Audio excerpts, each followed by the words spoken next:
You know, when they push the pants. Oh, okay. Somebody. It looks great.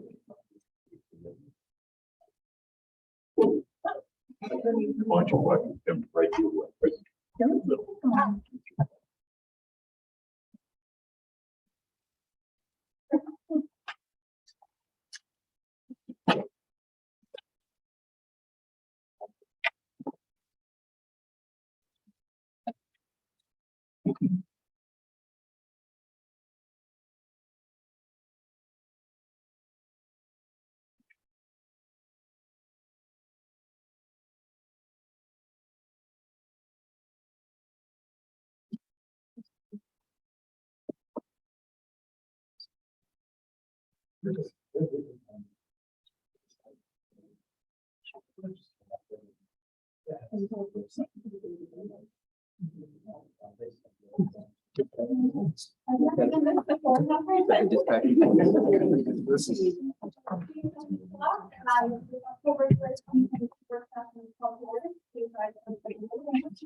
The United States to the republic for which it stands, one nation under God, indivisible, liberty and justice for all.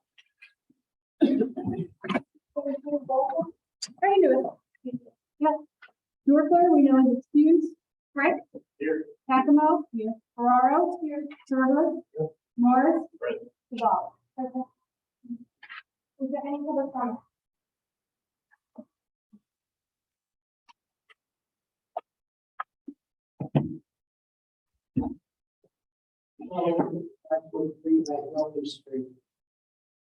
Speaking to you today about the zoning laws, visited because I was studying them specifically, and what I saw there did not put any responsibility on planning, zoning, or the housing group. We still have them. There are standing committees that are in place. Those committees are in place because they have a function. Each one of them play a part, so we make sure we don't have a monopoly, and we don't have someone just doing their personal wills. When I read that to build is a use by right, building has to be examined a lot more than just use by right. It just can't go to zone. There are exceptions. There are some things that can, fence, bush, whatever. But when it comes to constructing buildings, additions, conversions, that's a bigger project. It needs to come past more lines than one. And the thing about it is that I looked and you're building for building accessory buildings, but in every zone, even industrial. How can that be? Industrial is not residential. So I was concerned because I'm seeing that it kept saying it's the council's right. No, we have a pecking order where it comes to each organization so that they examine carefully. And if there's a red flag, it is identified and put out so that anything can be corrected or not that go through. I particularly was reading because of Union Street, Dr. Wall's apartments, which we call Dr. Wall's. I don't know what the exact number is on there, on that particular apartment. and he wants to have another story on it. There's not a turnaround there. There's a lot of reasons why that can't exist. It's just not the fact. We don't, let me clarify this, because someone put something to me earlier. That had a lot of things being said that shouldn't be said, so I say things publicly and I shoot publicly. That's number one, we don't want things done. We, me, or the industry group, or anybody who talks to me, is not trying to get things done for personal gain. They want uniformity in the town. They want to force that they know what the operations are, and they want to know what the rules are, and we go by them. We're seeing so many buildings being erected that don't fit into the footprint of the property they're being erected on, nor do they fit in the footprint of the neighborhood, or for the balance of the different types of offerings we want to have in the town. So we got a problem with that, because that's what you say design is. No, I'm not a know-it-all here for my own personal gain or for attention, because I represent citizens and has done it for years. And if the paper would take my article since they're being taken, I would write it, because I have done it. If they would accept it, I'd write it, and we will be reaching the public more, because we have nobody here that represents people. And that's how the public gets educated. When you talk about this Main Street project, it's a 3-car garage in the back. There's a 2-story apartment building with 4 apartments. So if you're putting 2 more on top, that's 6, and then times 2, which I thought was more than that. So my apologies if I confused you there sometime, Carl. Because I was saying it wrong. But there's only 6, and that's 12 cars. That's the minimum today. I'll guarantee there's more than 12. When you go on that lot, they already have room for 4 cars as it stands right now in the office. And the garage had 3-car garage. When you begin to okay things, if this would go to zoning, I was told that it didn't have to, it was going to be passed. I don't know how it's going to be passed. Because when you consider the fact that you have 6 apartments now, you need a trash pickup. Okay? That's a truck coming in there. By the way, when you have those 6 apartments, you need a door in the back and you need a park space. So you took 4 foot off the ground. Emergency vehicles got to go in there. As well as if there's a fuel delivery truck at least at middle. The trash has to be on site since it's more than 4 parking lots. Okay? So those are things that should be looked at when you talk about the internal structure of a working parking lot. And I was told that and I can verify further if I have to. This is not maybe concrete on the number. There you go, 5 cars that have an ingress and an egress. That means 2 ways. That property's not big enough for that. And anytime you're going to build a parking lot, you need land development. When you're going to build and be over top of water flow and everything. So there's a lot of things you just can't pass into. We have to go by rules. We have to settle and go by. You cannot keep on building like this when we see full structure go back to build semi-detached houses across Mary land. You're building a density in there where it don't go because of further transit for emergency vehicles, and then more times get on. But also the fact is that you're creating a neighborhood that is no longer R1 or 2 or 3 or 4 as the people bought their houses and thought existed there. Every garage cannot have water anymore. Cannot have people living in the back. And if anybody check the tax rolls, what are they paying as taxes? They just build. Because see, you need occupancy permit to go in your home after you build.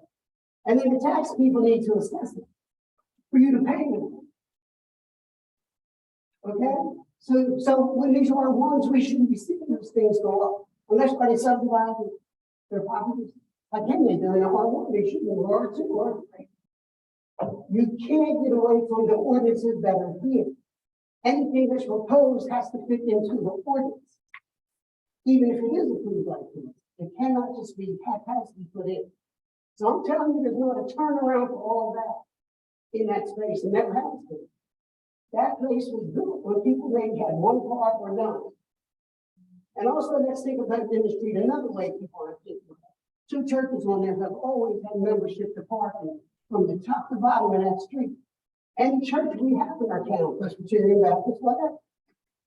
Because I think it's, the 1.5, I forget what it is, per pew, but even, it's down that, to that, you know, if I look at my book, it's down to that street.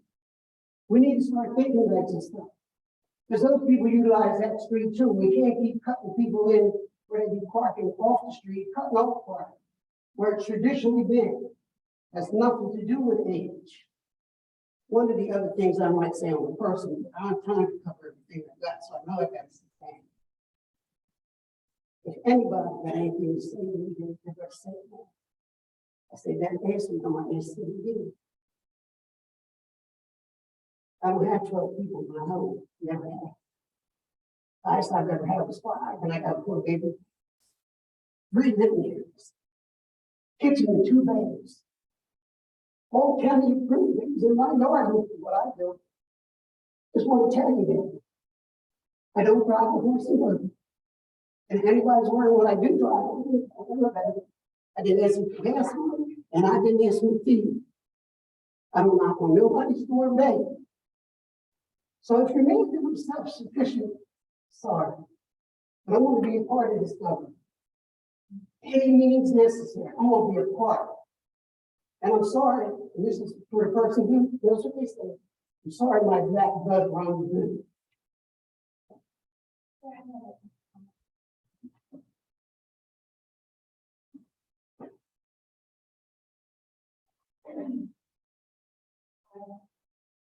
Any more Jackson on the street?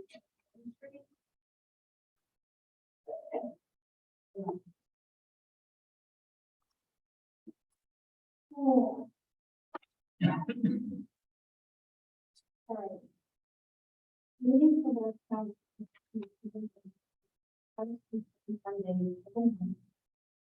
Used to do. Meeting so that whatever you as council are planning can circulate to the community. If that's a problem with council, then it just appears that you want to do business without the community knowing until after it's too late for any opposition. We need to have the newsletter back. We have new people moving into town who do not know what some of the rules are. I have a list of things on Saturday. With music being played loudly until after 10. You raise 9 o'clock on the list of curfew for any noise to be quieted. So I had some sleep on Saturday. So I think the newsletter needs to go get back in the circulation.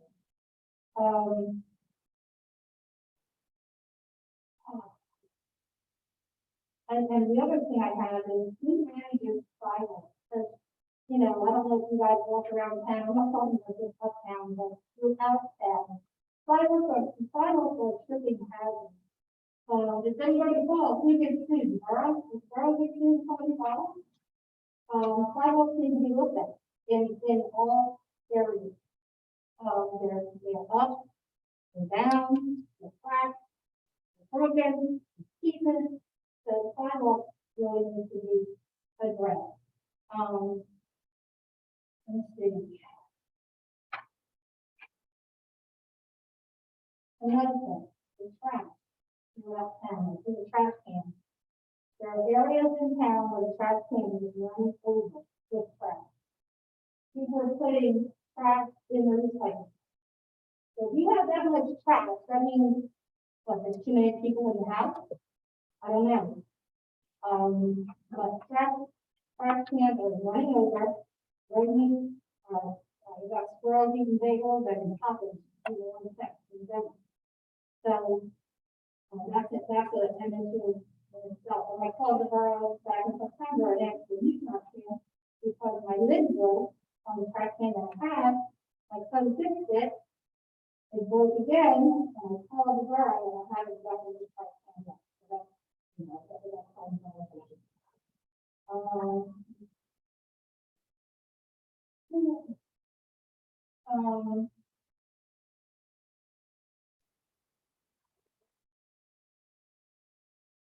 and again, this is a piggyback a little bit on Charles and my department. So many of you walk up there, walk around, on holidays, and just passing things, and going along with what's said. Are you actually doing up there to see what's what? If not, maybe you could take a walking tour up there to take a look at it.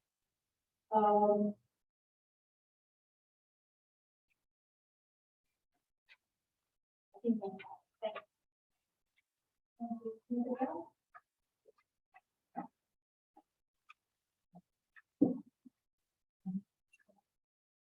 Hello. My name is Patrick Mohan. I live at 221 South Union Street. I just want to make a comment. I was at the last full council meeting. During the end of the meeting, there was a workshop where Borough and Jeff Bush presented their plans for development of South Street. And to leave early, didn't get to say anything I wanted to. I'm on a record.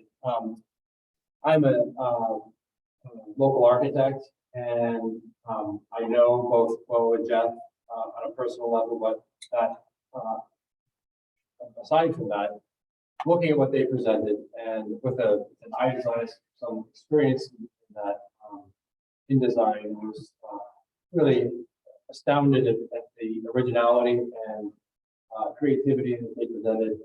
What I saw was like a really incredible opportunity for this township to do something really unique and really beneficial for the entire town. I felt that it's a combination of science apartments along with its economic uses, the introduction of amenities like the grocery store and that the theater were just wonderful. And I think as a designer more on the micro level, individual buildings, houses, and structures, and just the way that this plan was organized, there just seemed to be 100 opportunities to do many micro, well-designed moments, as opposed to a single conglomerate, large blocks, painted elevation. Developments you see going up all over the place here, downtown, Westchester. This is truly unique, and I think it has a lot of schematic that needs to get more input, and there's a lot more research to be done. I for one is very excited about the potential of the project, and I speak for my wife, who's lost her voice, Sylvia, as well.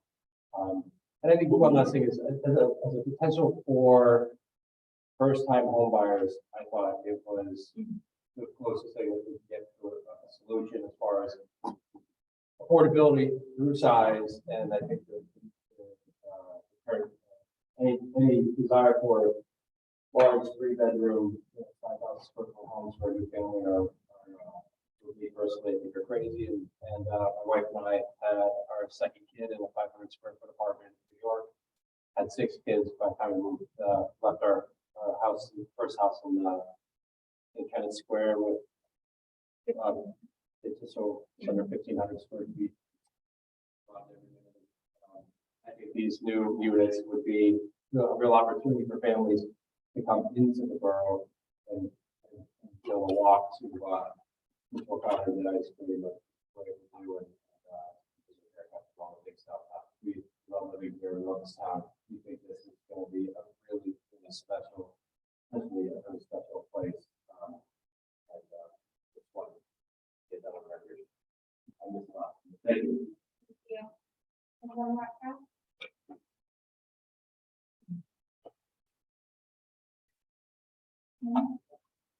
Good evening.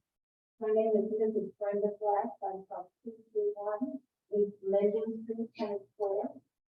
We've been residents there since 1972, so we've had a chance to see how the neighborhood has grown and changed. And the issues that are currently facing are very disturbing to us.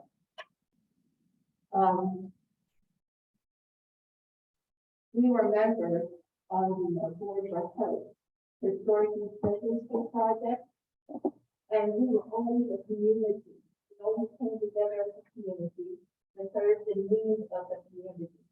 We took Ophelia Bath have a lunch program in the church. And to serve the neighborhood children, and not just the neighborhood children, but any surrounding neighborhood. Everyone was welcome. We had block parties. My husband, very glad, was the first one to have national night out in our community. To have the police come into the community, to build a relationship with the children and the residents. We've always worked together as a community for the good of the neighborhood. The issues that we're dealing with today are very divisive.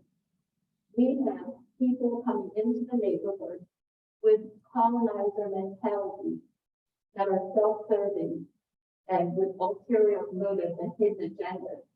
And they really don't seem to care how it will negatively impact us. And that's my concern. We have the apartment building.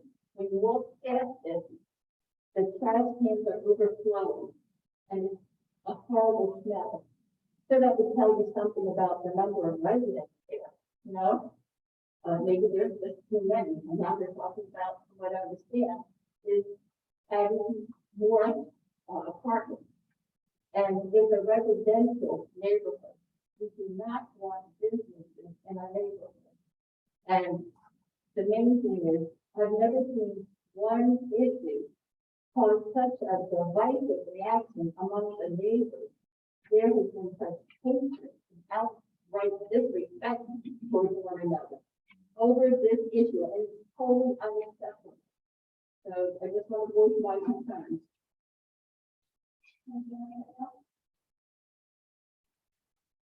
And of course, noticed it.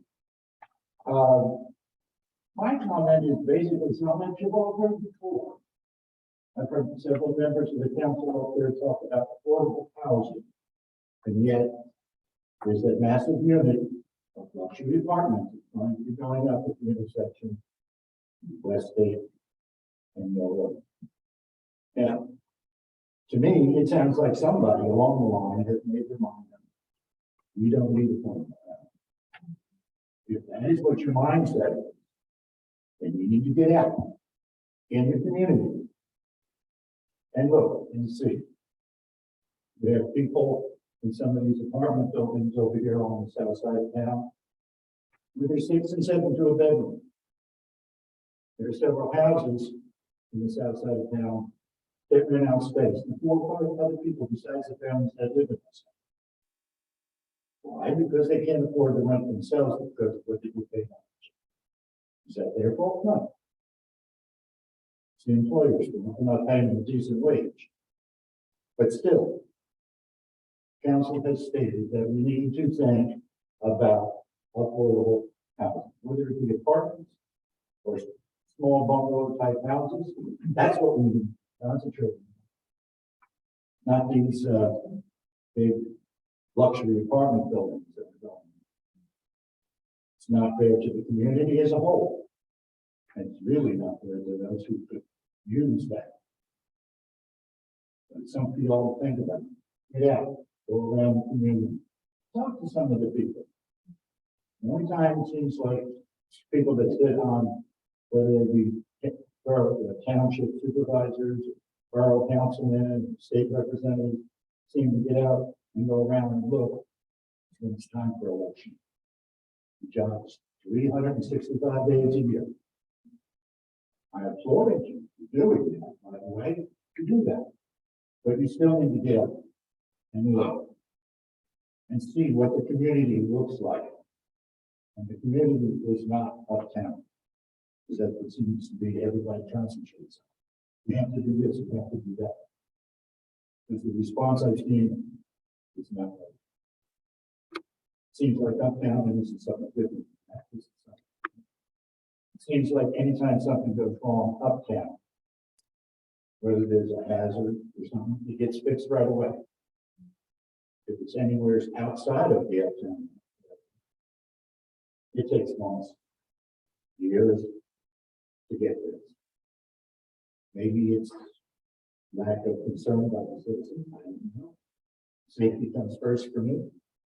I've made a couple of complaints. 2 of the things is to get me taken care of. The alleys that need to be repaired. And, the manhole in there at the Mulberry that, in the last 4 days, since they put the phone there, no one was standing like this, he's standing like this, and that was just like that. So there is a problem, and I said that when I first mentioned it to public works. And I mentioned it to not only the present borough manager, but the previous borough manager. And these two are things that you don't do. But you need to get out in the community. I know that you do too. And they say that the majority don't. My opinion only. Take the words for. If there are no other public comments, we'll move on to reports. Sure. Well, I'm going to get some feedback on some of the questions raised, hopefully help point people in the right direction. First off, just, our mayor, our council president, our alternate are both feeling sick. So if you have their contact, reach out and see what they're doing. I guess getting into it, to start, Charlotte, there is no ill will from staff. So if that was ever interpreted that way, that's not true. So just put that aside. Obviously, there could be a disagreement on the zoning, development in East London. I think Terry could probably speak to it later tonight. It's really a question of the width of that driveway in and out and whether or not it should be 18 or 24, but that's separate from will and, purpose for doing something. And so I'm sorry if that's how it was taken. Well, I didn't think you were it. I know, Those persons said. I know, but still, as leader of staff, that doesn't speak to it. Thank you. For Laura, there's a question about sidewalks. The sidewalks are pretty interesting in Pennsylvania. They're privately, they're publicly owned, but they're privately maintained. So if someone trips on them, they sue both the borough and the property owner, and typically it's the property owner's responsibility. Now, there's a good question of whether we should be enforcing that during our code inspection. Should it be a public works issue? We're working on that. It's a real question of where that should go. But it is a private responsibility to maintain those sidewalks. Okay, did you notice if they off to the residents and say, hey, you need to fix the sidewalk? I think it's been on and off, honestly. So we're trying to, I'm telling you, I know, we all know there's issues with sidewalks. And there was a few questions. I know you talked about Laura and some issues with trash or things like that. Over the next couple of months, we're going to roll out what's called a 311 system. So effectively, 911 is the center you call for any emergency, right? This is what you email or direct any questions to about any maintenance issues. And the sort of magic of it is that it's all one source, and we publicly put out there what issues have come in and response time. So we'll make that very public when it's out there. But that's something, if you see trash overflowing, you see a sidewalk, it's an app, it's calling to us, it's emailing us, it's sending a letter. That is, and then you can see it on the website. You can track how long the issue is taking to get responded to. So it's one of those things that's good for project management, but it's also good for transparency. So just, we're working on it. That's, it's in progress. Let's see. I think it was Brenda. I couldn't quite hear the name, but you mentioned the same issue around trash, so that's the same thing. Ken, I think you brought up what's a pretty good discussion, right? A desire for smaller units, smaller apartment units, but at the same time in this meeting, for affordable units, at the same time, there are concerns about development and creating more units. That's a fundamental challenge that we have to work through as a community. What is an acceptable amount of development to get more affordable units, but without changing the nature of communities? So that it's a good question that we're working through.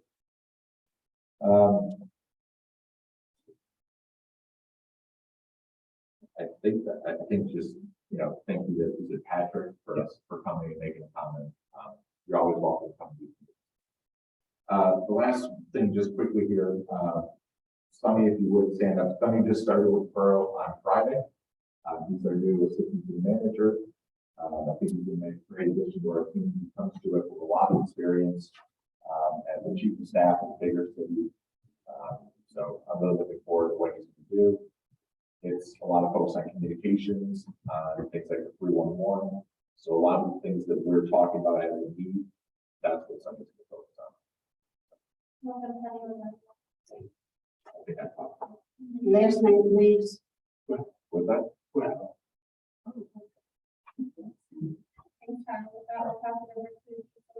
Sure, just to kind of jump from one of the things Kyle mentioned, and I think it was mentioned last month as well, when I fortunately had a conflict, affordable housing, that's something we've been thinking about in the consultant level for a while, even going back to Rusty in different ways to approach it.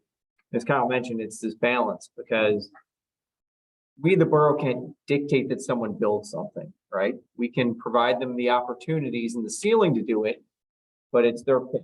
We're a landowner-friendly state. So you've got to make it typically the way that you entice affordable housing or lower cost housing units is density. The problem with that we've seen over the past at least 5 years is traditionally for lower housing, you look at townhouse units or apartment units.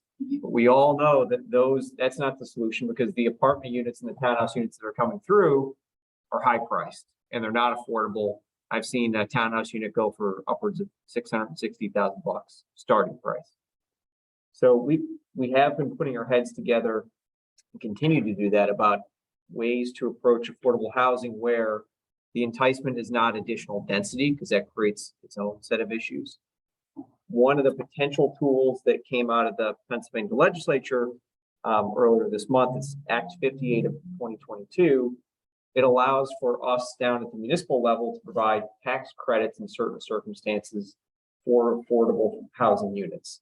There's a lot to get there in terms of the math and what that works out to be, and what's that tipping point that you can get someone to convert a unit from a regular market rate unit to an affordable housing unit. But that's at least one other tool that be put in the mix once it goes into effect. That's all I've got. Good evening. How are you tonight? I would like to start off with a slight apology. Our report was submitted this morning, but I don't believe it ever made it to the Dropbox. So we'll make sure that that's available for you, everybody, to view for Wednesday evening. A couple things I would like to highlight off of that. We just received notice over the past couple of weeks here that we have been awarded a PCCD grant for approximately $74,000. This will help us replace some old equipment, that funding is always a challenge for. We'll be able to replace all of our 6 in-car video camera systems at a cost of approximately $28,000. We're going to purchase and implement a new policy management system through Lexipol, which is something I've been trying to attain since roughly 2017. Again, cost has always been a factor, something like this. So it's an excellent opportunity. And we're also going to be able to replace 8 of our current desktops for staffing in the police department to get us back where we need, and again to relieve the stress on our budgeting process. That was an incredible award we just found out about 2 weeks ago. To date, over in 2022, we've actually been awarded over $100,000 in grants between our body worn camera package grant that we were awarded through the Small Rural Tribal Body Worn Camera Program, the $5,800 in processing equipment we received from the Pennsylvania Chiefs of Police, and now this new current grant opportunity through PCCD. Another thing I'd like to bring up, I know you're sitting kind of far away, so it's probably difficult to see. There's a couple of hairs on my face, actually. We're starting again with October is the annual Bluebeards for Charity, where all policing in Chester County kind of team together in a fundraising opportunity. Typically, there's been 4 charities that we've raised funding for: Unite for Her, the Sambuca Children's Education Fund, Child's Light, and the Chester County Crime Victims. This year, there's a 5th charity being added. Again, it's kind of a near and dear to law enforcement in Chester County. It's for Officer Josh McCoon, who's a member of the West County Scotian Regional Police Department, who passed away in 2021 due to COVID complications. So I would ask everybody to visit our Crime Watch page. Links to all these individual charities are on there if you'd like to learn more. They're all incredibly wonderful causes. Last year, our police association was able to raise about $2,250 going towards the charities. And in total, Chester County Law Enforcement raised over $50,000. Incredible opportunity to donate to some wonderful causes. And last but not least, this third Thursday in October, Police Department is having a community event in conjunction with the third Thursday dining event. At the intersection of State and Union, we're going to be teaming up with our fire department, some other local resources such as our consolidated school district, the Crime Victims Center, hopefully domestic violence will be a part of it as well, and just have a nice opportunity to to ask some questions, and again, kind of working on breaking down some of the barriers and having those conversations, that we worked on for years, with National Night Out. So great opportunity. I hope everybody could stop up and you get to actually win if you're a child, get to win a chance at Chief of the Day. So don't get any ideas, Bob. And that's all. Again, I apologize that you didn't have all this information in front of you, but we'll make sure that we do it on Wednesday. Thank you. Is there anybody else in the kind of fire complaint?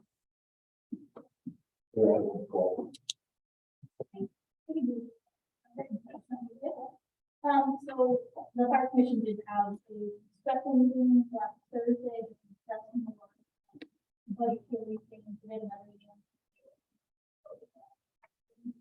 So I'm moving forward on that, but all of them are super helpful when it comes to some of it. Thank you. Committees. Mr. Miller? Sure, thank you. What's the cutoff age? Could I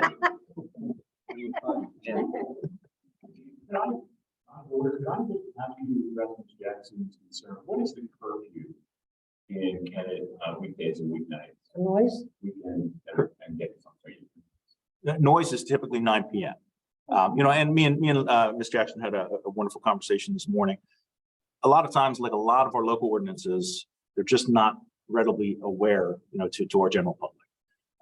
And just the impact that, the things that we do on a normal day-to-day basis, how they affect our neighbors. So there's definitely an educational component to making sure that everybody's on the same page as we try and thrive as a community forward. Okay, thank you. But 9 o'clock is the ordinance in terms of weekends or weekdays. Yes. Okay, thanks. Finance committee met twice actually, September 15th and 29th. We've gotten a member council in Sprigg who's actually on the finance committee as well. Thank you, Bill. The primary issues that we're working on this Wednesday night is developing a draft operating budget for a general fund for the borough going into next year. The first shot of it was a little bit challenging. It was about just under $1 million higher than it is this year, which is something that we're not going to be able to do. I don't think we do as a borough, but that's the sort of level of spending that each of the department heads looked at to try to get to where they think they need to be as a department. Giant jump from where we are.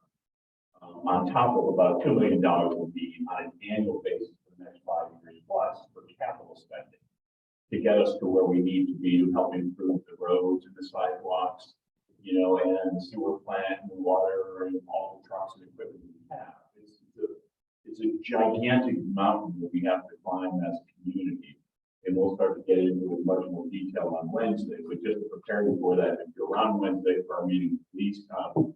We're going to have a lot of very tough discussions about whether we fund things, whether we cut things, or whether we increase taxes or other sources of revenue. But that's very much on the table right now, based on where we are and fixing things like alleys and our desire to get things done more quickly. It comes at a cost. And are we willing as a community to pay the cost to get a lot of those things done, or do we cut things that we like right now? It's a tough decision, but we're going to have to make that decision in the very near future. We talked as a group when we set our priorities that we wanted to begin to tackle the giant needs that we have around capital. We want to certainly reduce spending where we can. We want to make sure our operating budget is funded well, and we love to have a reserve. Right now, our reserve is about 2 months, Lisa. And ideally, the guidelines say that we should have a 6-month reserve. When we took a hard look at trying to fund capital, trying to fund operating budget, and trying to fund reserves, we thought, at least as a finance committee, that funding reserves right now is going to have to drop off the short list. Doesn't mean we shouldn't be doing it, but we don't think we can afford or ask the community to spend to support that right now. But those are some of the decisions we're going to have to face. And please, Wednesday, if you're around, come and start to hear where we are with our budget for 2023. Thank you.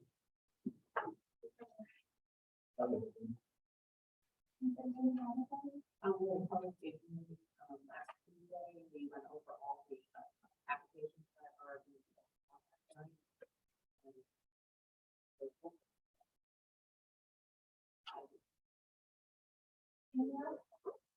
Well, Human Relations Commission met on September 21st, and they approved, some proposed, changes to the ordinance, in preparation for advertising.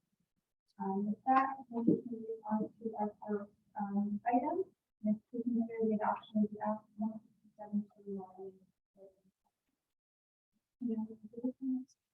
Sure, I'll hand it off to Terry.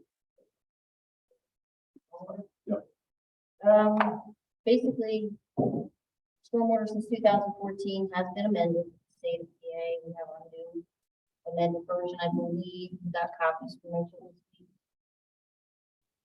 Nothing major new. It's been advertised. If there were any other questions regarding the changes we discussed in the previous meeting.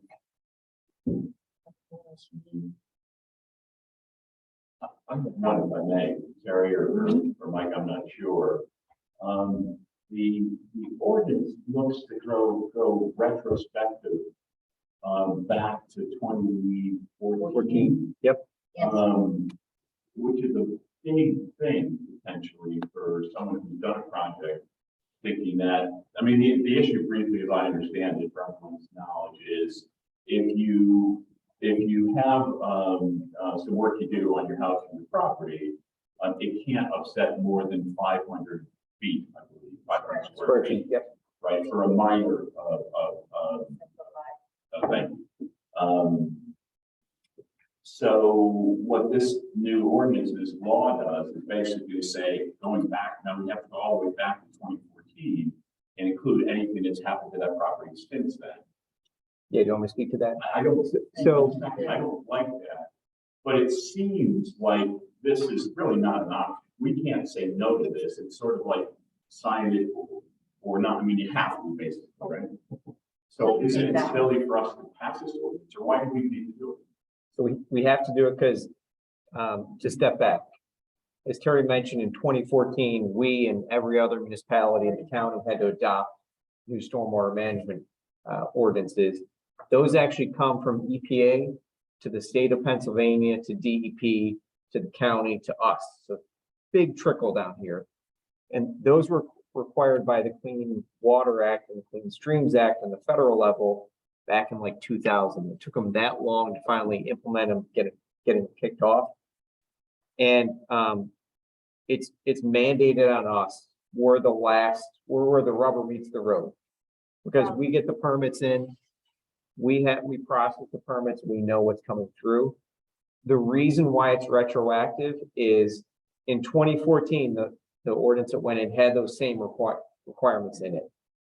And what they want to avoid and prevent is somebody who did a certain amount of square footage in 2015 under the old ordinance, and then they're coming in now, the clock doesn't the meter doesn't reset for what they're doing now. So that's why it tracks, because the regulations since 2014 have always been there, and it's always been cumulative. So if you do one project over here that's 100 square feet, and then 2 years later you do one that's 500 or 400 square feet, boom, that trips the stormwater requirements, regardless of when you do it and how separated they are and how distinct they are. So that's why it's kind of, because the initial ordinances went in 2014, that's when the meter started. That's when the regulation started for, if you disturb a certain amount of square footage in your property, you have to make sure you take care of your stormwater in a certain way. But that's the rationale for it. In terms of the penalty or the hammer, if we don't do this, Everything's been threatened, down to, not getting your liquid fuels money, not being eligible for grant money, irrespective of whether that is connected or not connected with stormwater management. Any other council, Well, one of the other things that, when I was talking, we talked about education, that we were required to provide education about this. So how? How do we do that? So that's typically part of our MS4 program as well, municipal storm sewer separate systems program, where in addition to this, we as the borough have to provide a report every so often to DEP through our engineer's office to show what we're doing with stormwater on kind of a borough-wide level and how we're taking care of it. And one of the pieces of that is education. Typically, there will be a section in either a newsletter that goes out or on the municipal website that provides an educational piece that takes care of that, that checks that box. That's where people are doing more and more understand. Yes. Oh, yeah, Kat, great question too. So the other part of, in 2014, when they did this, the county prepared these model ordinances. And one of the good things they did was, if you have a larger project, you need an engineer. And you need an engineer come in and design your system to do all this kind of stuff to make sure it meets the requirements. But if it's a smaller project, you can use what they call the simplified method. And that is kind of a cookie cutter stormwater basin or stormwater pipe design that you can essentially, without needing to get an engineer, you get to cut and paste that and use that for your project. That carries through with this option, but I think they tried to make it more simple. So the simplified version, when they come in for permits to Terry and the borough, if they're under that level where they can use the simplified process, they point them to the right direction in terms of, okay, you can use this to put on your property to satisfy the stormwater requirements. So that education piece is going to be ongoing whenever anyone comes in for their permits.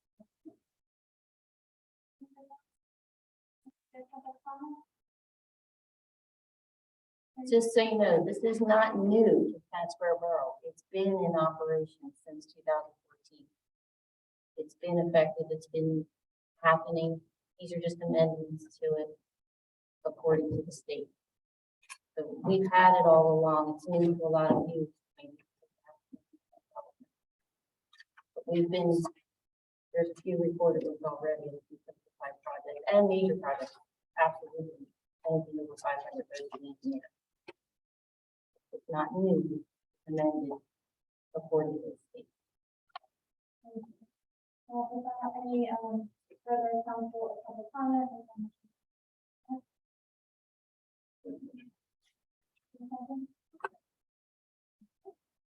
Our next item is special events.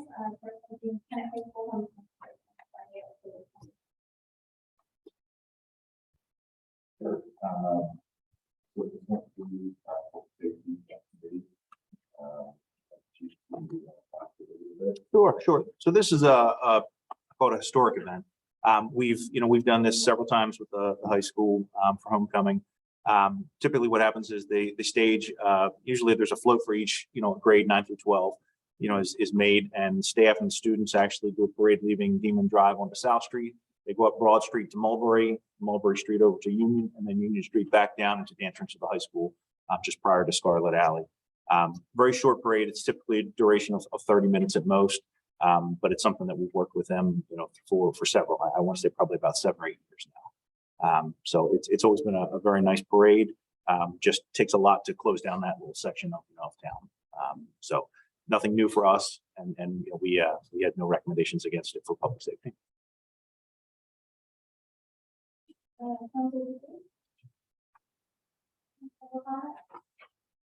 Is there a motion to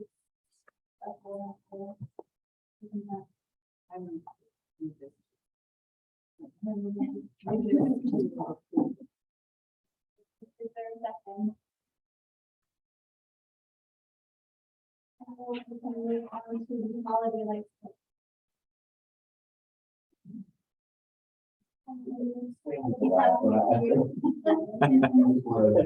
We do. Sure. So I know Tara and Bo and Kelly are here, so please let me know if I'm saying anything incorrectly here. Again, this is another sort of a historic event with Kennett. We ran into some issues last year because this became much larger than it had in previous years. And what it did was it really came up West State Street in the wrong direction where the staging area was, but it cut off our traffic flow of east to west. We have a direction off of Union Street.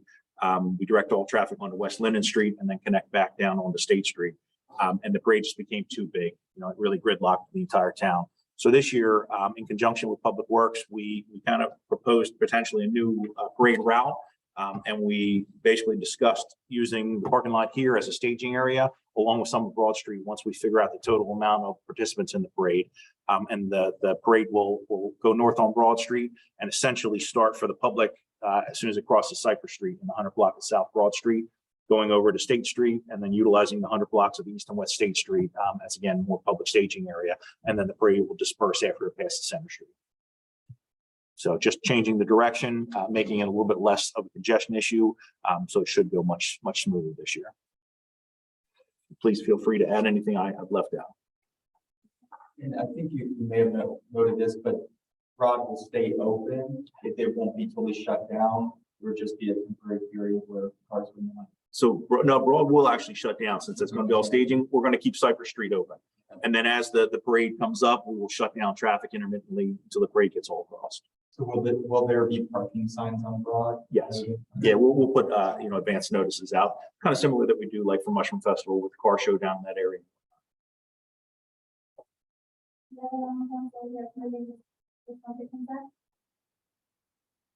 Yes. I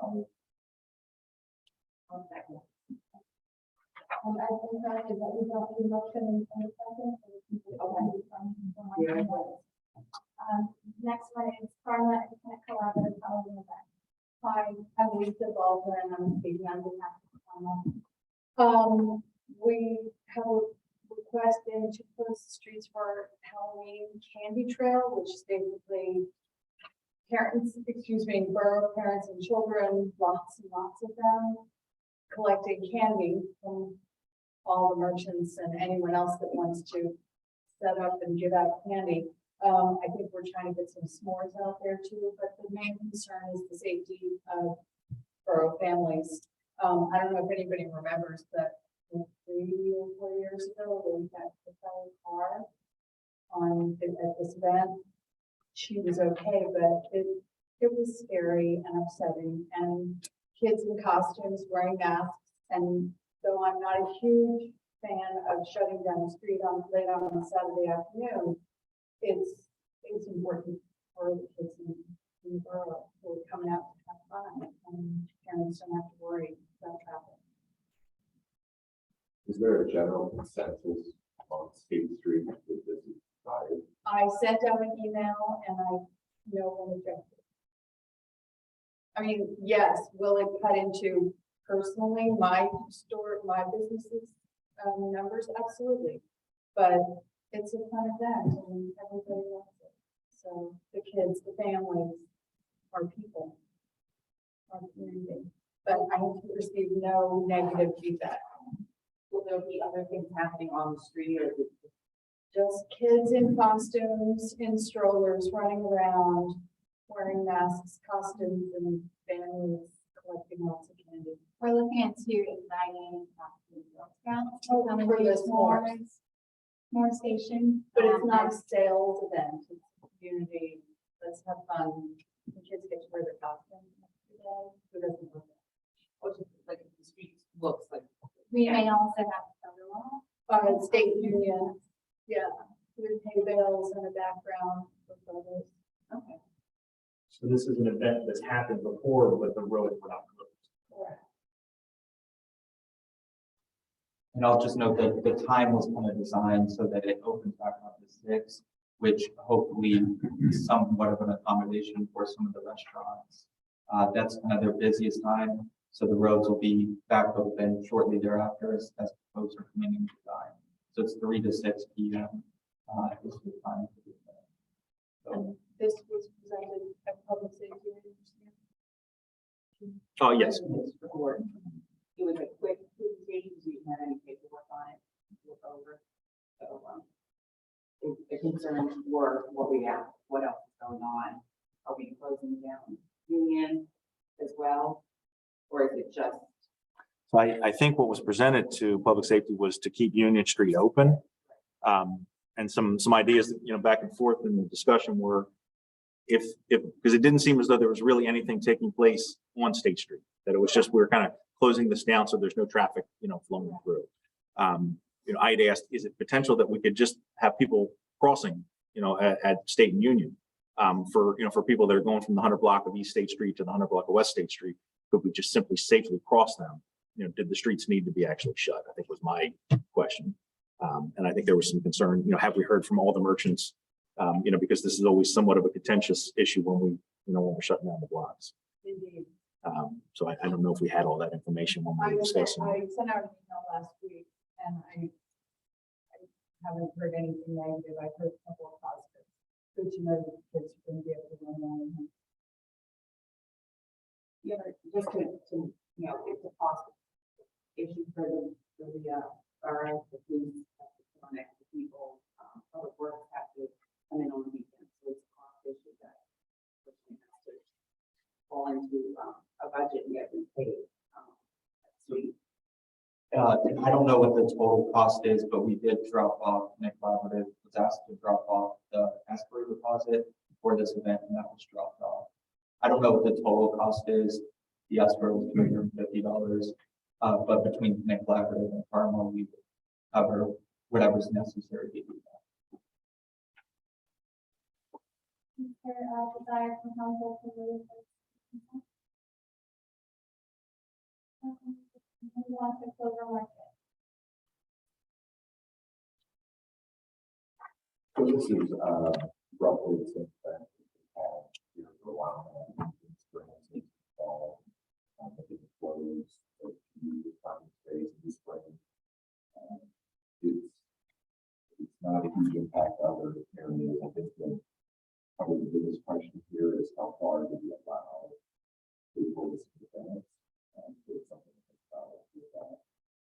The event itself is relatively self-contained, so it's pretty popular event.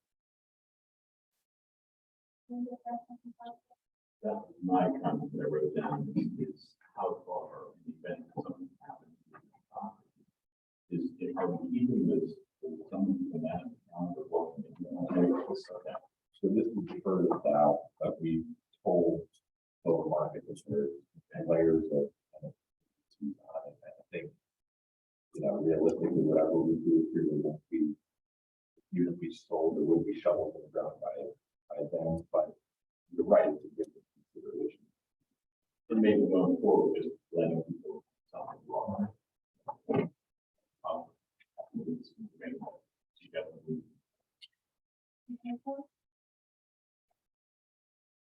Human Relations Commission. So there've been a variety of small tweaks to the Human Relations Commission ordinance. And that's now before you. I think it was put before, these changes were put before both the HRC as well as the attorney. Just to give a quick snapshot, many cleanup items, but among the notable ones, in terms of the scope and the size of the HRC, it would be, right now, it's 7 to 9 members, and it would be 3 to 9 members to give more flexibility to making sure that we've got a fully staffed quorum that they can get together to do these things. And then otherwise, most of the other changes kind of track some of the law and some of the changes in the law that have taken place in the past couple of years.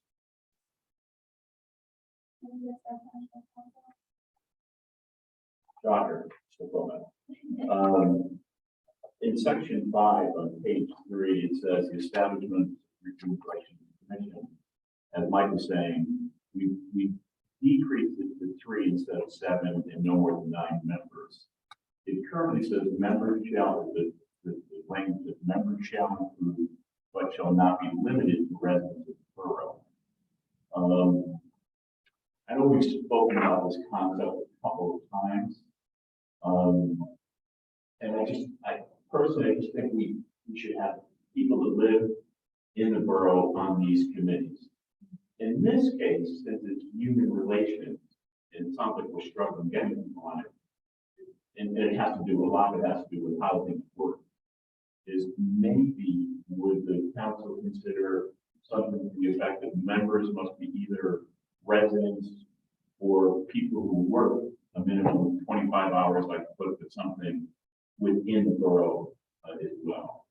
So you have to either live or work a minimal number of hours to be on this committee, is my suggestion for consideration. Mr. Crowdy, is there anything that you can add on? I can pass that by Chris Gerber of our office, who is the one spearheading this one, and just don't move this to consent, keep it on our normal agenda. I'll have that answer for everybody by Wednesday. Okay.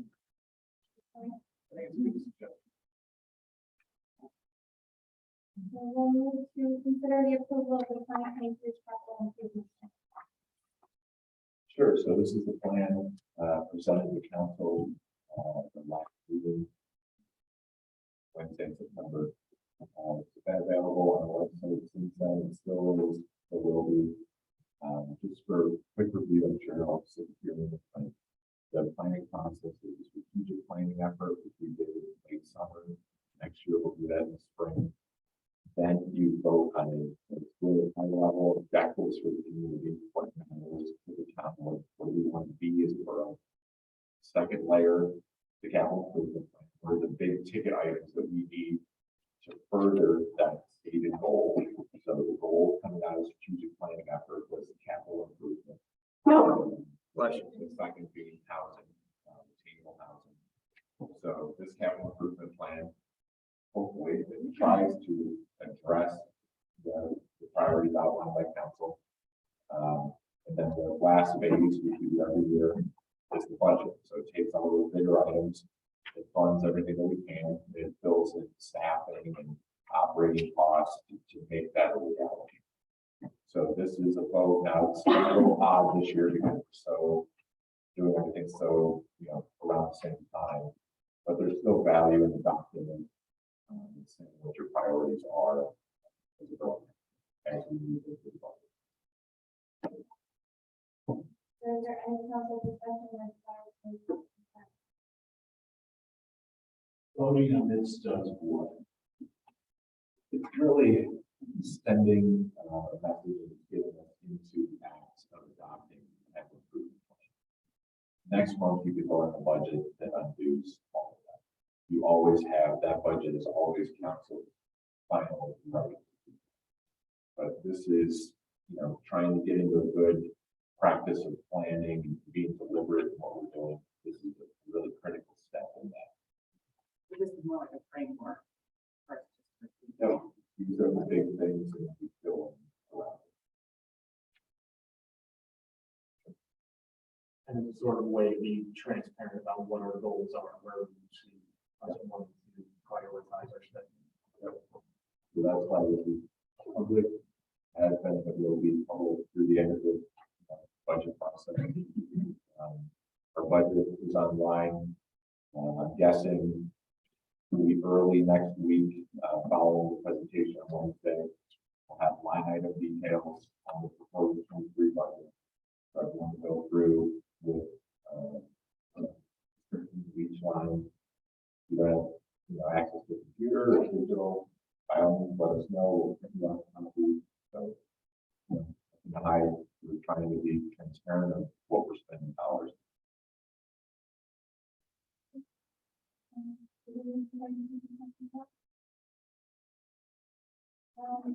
The next item is considering the approval of the Yeah, so the legislature enacted Act 57 just a little bit ago. And as with a lot of laws that seem to be coming down nowadays, they enact the legislation that says, here's what the law is. And then they say, oh, townships and boroughs, you have to do something now to say the exact same thing that the law does. And that's what we're doing here. So there's a resolution that we're putting out to mirror the language in Act 57. What Act 57 provides is the legislature noticed, or the representatives noticed, that a lot of people were getting into the penalty period of paying their local real estate taxes when it's the first year after their mortgage or the first year into buying a piece of property. And the reason for that is when it's the first year after you no longer have a mortgage, you're used to the mortgage company paying that. So a lot of people apparently forget about it. Or if it's your first year in owning a piece of property, you don't know what to do with it, or you miss it, or something else gets lost in the paperwork.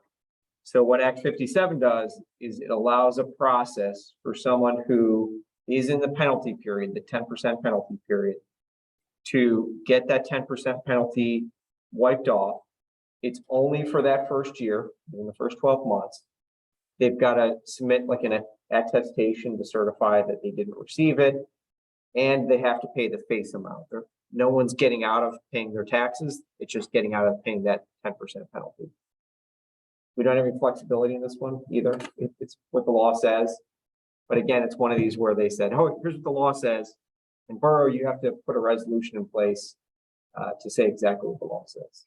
So we need, this just kind of gives the direction to our tax collector. And the good part about having it as a resolution is it gives that local touch to our residents, that they don't need to go look and know what Act 57 says. They only need to know what our tax, our local borough resolution about this says, to know that here's the process for them to get tax relief if they move those properties. When I read it, I was struggling with understanding the circumstances. Can we add what you just said in a couple of sentences as to exactly where it comes in? Yeah, why don't I add another whereas provision, because whereas provisions are at the start of any bill or ordinance, and they kind of provide some background, but we'll keep the meat of it the same, because that is what the language and statute is, but I'll add that Just as for by Wednesday. Yeah, thank you. Any thoughts on moving Able to, be going to change it from. Yeah, keep it off if you could. Yeah, so I'll put that language together and move that off? The next item is to authorize the advertisement for the further term of option plan and then the potential for an option to that. Couldn't hear you. if you want to take it, yeah.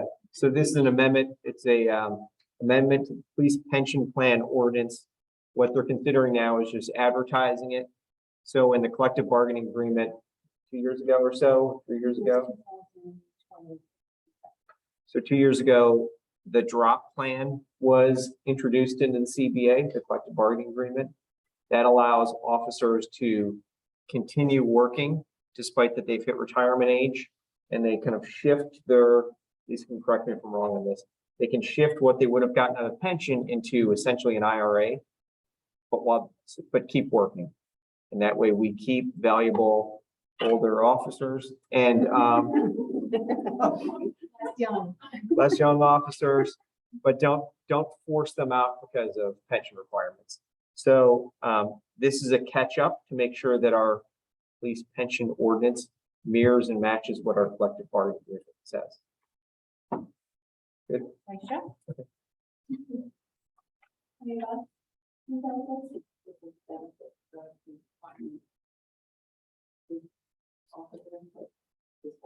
Yes.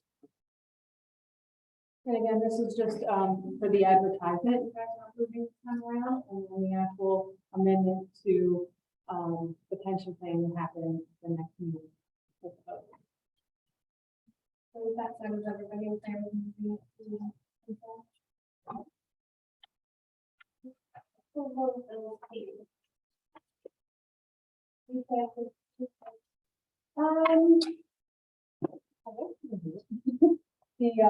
bill pay report was actually put in the Dropbox, I want to say later this afternoon. Again, we didn't realize it wasn't there, and once we did, we put it out there, but I wouldn't say that there was anything out of the ordinary in the slips. It's just the bills that were paid between the last council meeting and the current document. We could review those.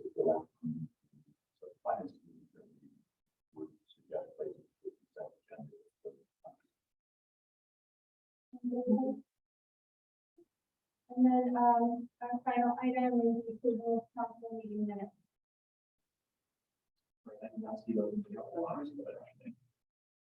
So since we don't have those, in case there's people from. So I think that is everything on the agenda for tonight. Is there any, comments from council?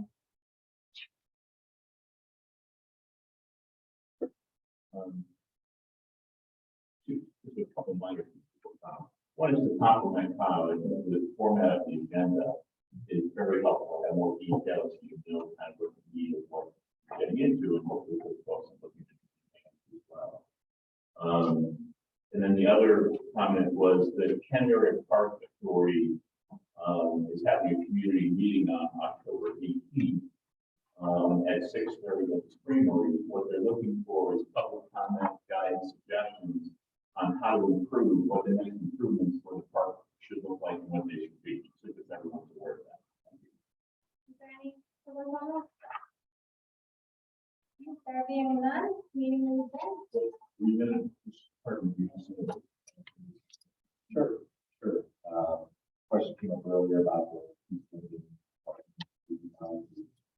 And we didn't know we were. These Linden Apartments was a process that I inherited from our previous zoning officer. He's been through fine tooth comb with the owners, prospective owners at the time, I'm not sure.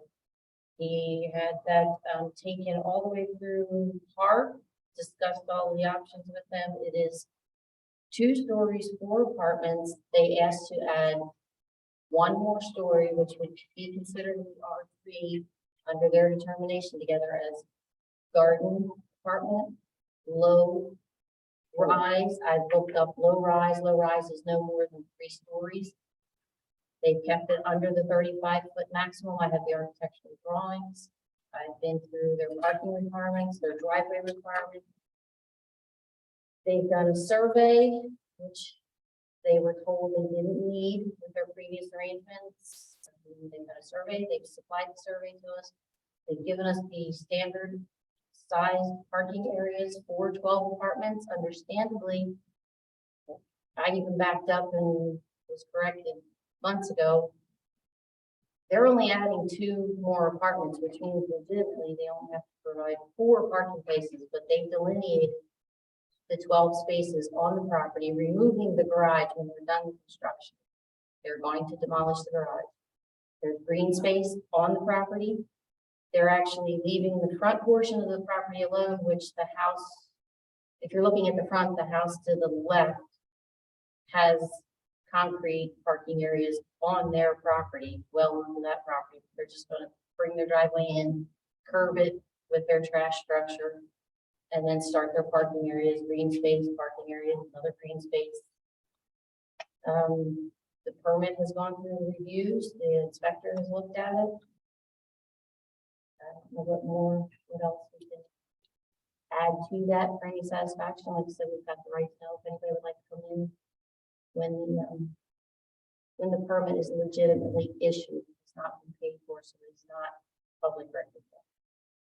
And it's also been through the park. It went through HARB. There was no need to the previous zoning officer. There was no need for every tick along the line to take it to zoning hearing. He's adding 2 apartments, garden low rise. I thought, okay, I'm going to look that up. Garden apartment, green spaces, front yard is going to have green space. They've got some in the back. Low rise is no more than 3 stories. We're at 3 stories. The median height is under 30 to 35 feet. That's the median height.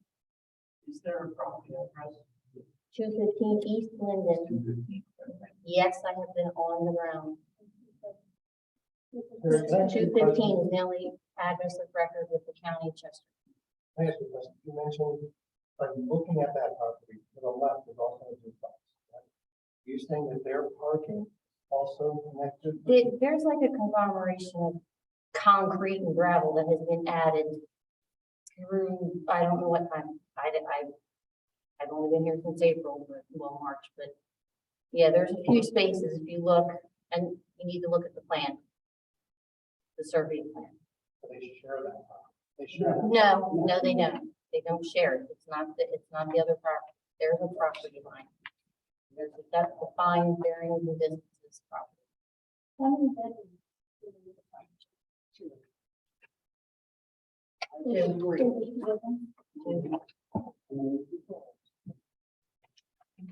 I just think it's important to respond because obviously,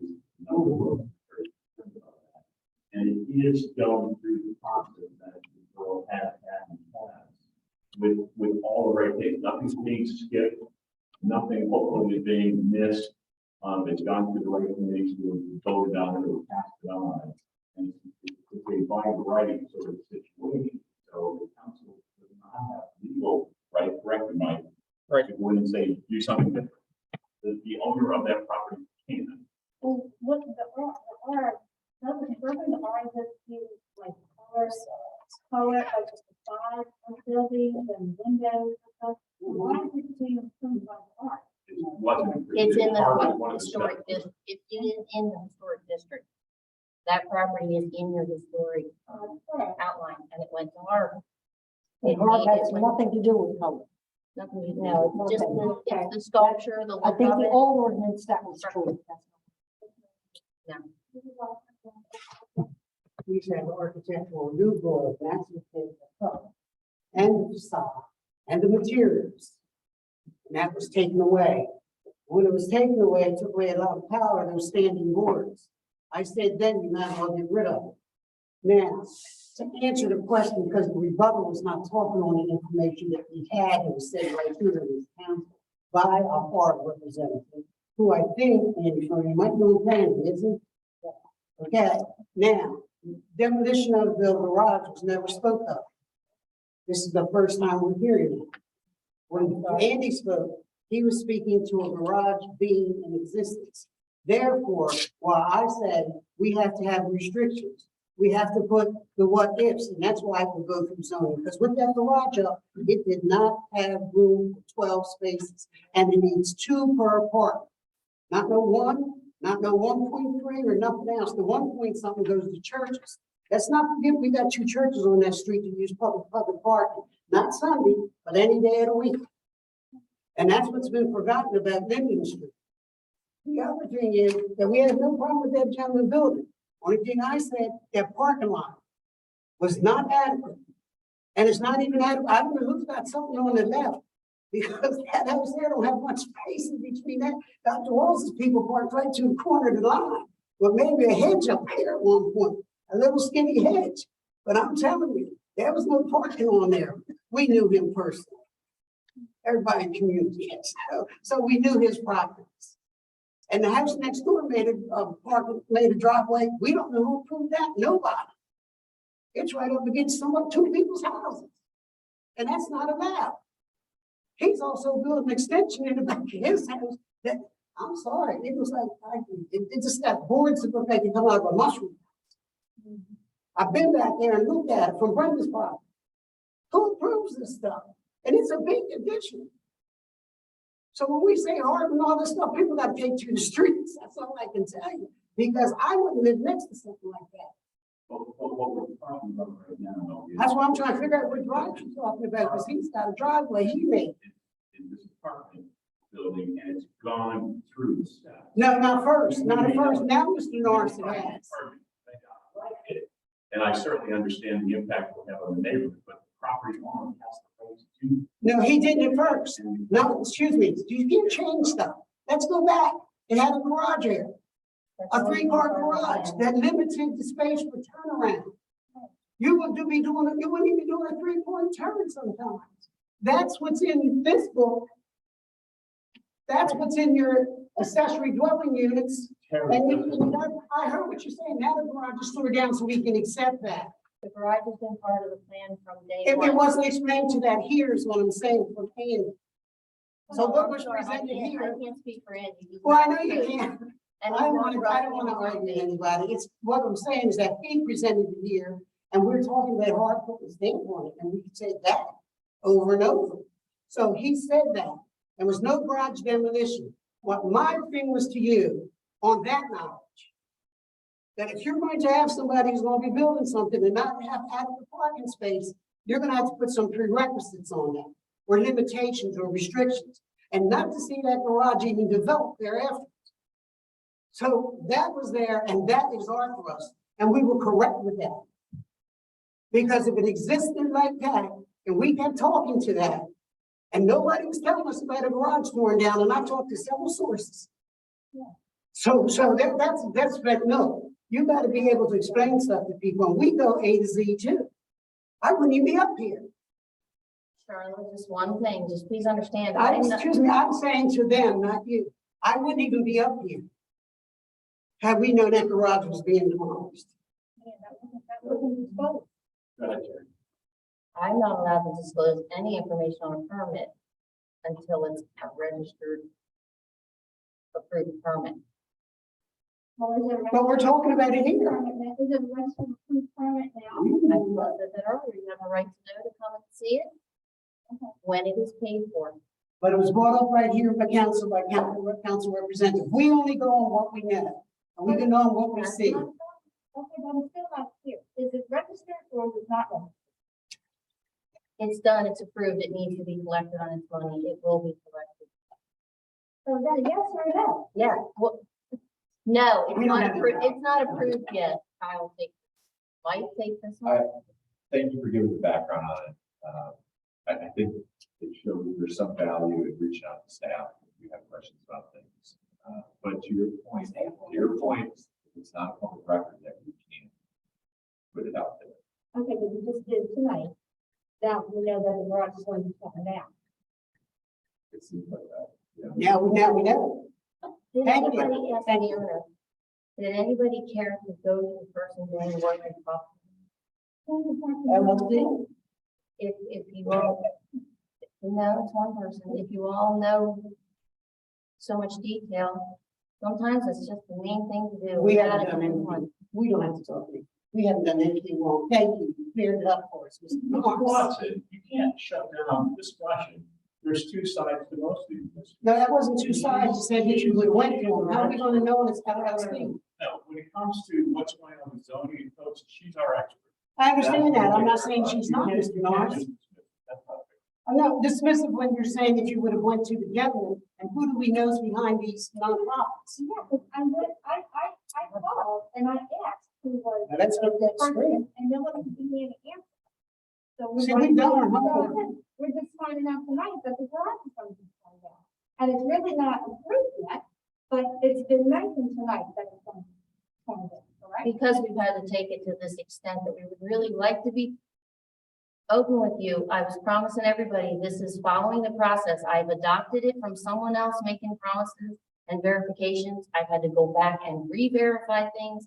I'm trying to be patient and give you what I can. And literally, I have overstepped what I should be doing by law. Just to be courteous so that I can get a little, you know, satisfaction. We've always gotten that information before. Thank you, hon. That being said,